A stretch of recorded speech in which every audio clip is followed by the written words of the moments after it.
আসসালামু আলাইকুম। কামরুজ্জামান সোহাগ চলে আসছি আপনাদের মাঝে। আজকে আপনাদেরকে দেখাবো আপনারা কিভাবে ফেসবুকের জন্য একটা আইডি কার্ড তৈরি করবেন। মানে ফেসবুক থেকে কিন্তু আপনাকে একটা আইডি কার্ড দেওয়া হয়। আপনাকে বলতে ফেসবুক তাদের সমস্ত ব্যবহারকারীকে একটা করে আইডি কার্ড দিয়ে থাকে। আপনি কিভাবে সেই আইডি কার্ডটা তৈরি করবেন আমি সেটা এখন আপনাদেরকে দেখাবো।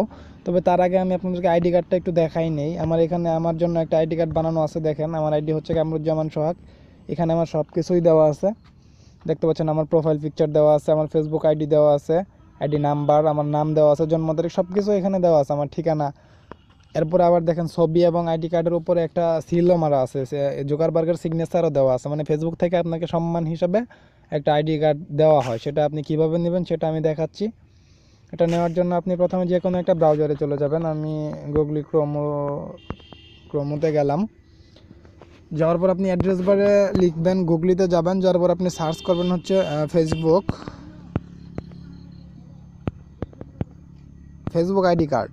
আইডি কার্ড লিখে সার্চ করবেন। সার্চ করার পরে এখানে কয়েকটা ওয়েবসাইটের নাম আসবে। দেখেন সবার উপরেরটাতে কিন্তু একটা অ্যাডভার্টাইজ দেওয়া আছে, ওইটা অ্যাডভার্টাইজ, ওইটাতে যাওয়া যাবে না। নিচে দেখেন generate Facebook ID card fanjaki.com, মানে fanjaki.com থেকে যে ইয়াটা দিবে আপনাকে সেটাতে আপনি যাবেন। আমি এটাতে গেলাম। এটা একদম সহজ। যাওয়ার পরে এখানে দেখতে পাচ্ছেন উপরে দাগটা ফিল আপ হচ্ছে, লোডিং শেষ হওয়া পর্যন্ত অপেক্ষা করতে হবে। Loading complete. এরপর দেখতে পাচ্ছেন জেনারেট আইডিতে একটা ক্লিক করতে হবে।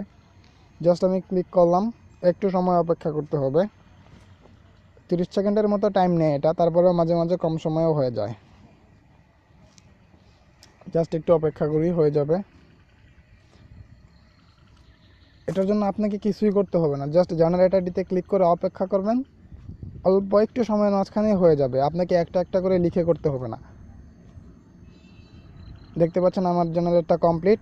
এই যে চলে আসছে আমার আইডি কার্ড। এক্ষেত্রে আপনাদের একটা সমস্যা হতে পারে, আপনার যদি গুগলি ক্রোমোতে মানে যে ব্রাউজার দিয়ে আপনি যাবেন সেই ব্রাউজারে যদি ফেসবুকে লগ ইন করা না থাকে, তাহলে হয়তো আপনার ইমেল পাসওয়ার্ড চাইতে পারে, মানে ফেসবুকের ইমেল পাসওয়ার্ড চাইতে পারে।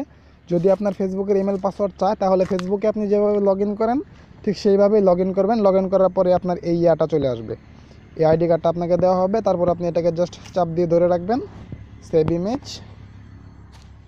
এখানে নোটিফিকেশন আসছে, do you want to replace this existing, মানে আমার একটা ডাউনলোড করা আছে সেজন্য আমি আর করতেছি না। তো এইভাবে আপনারা এখান থেকে এটাকে পোস্টও করে দিতে পারবেন। পোস্ট অন ফেসবুক লেখা দেখতে পাচ্ছেন, এখানে ক্লিক করলে ফেসবুকে এটা পোস্ট হয়ে যাবে। যাই হোক এটাকে আপনারা পরবর্তীতে কী করবেন সেটা আপনাদের ব্যাপার, কীভাবে বানাইতে হয় সেটা আমি দেখাইলাম। তো ধন্যবাদ সবাইকে, আজকে এই পর্যন্তই। দেখা হবে আগামী ভিডিওতে। আল্লাহ হাফেজ।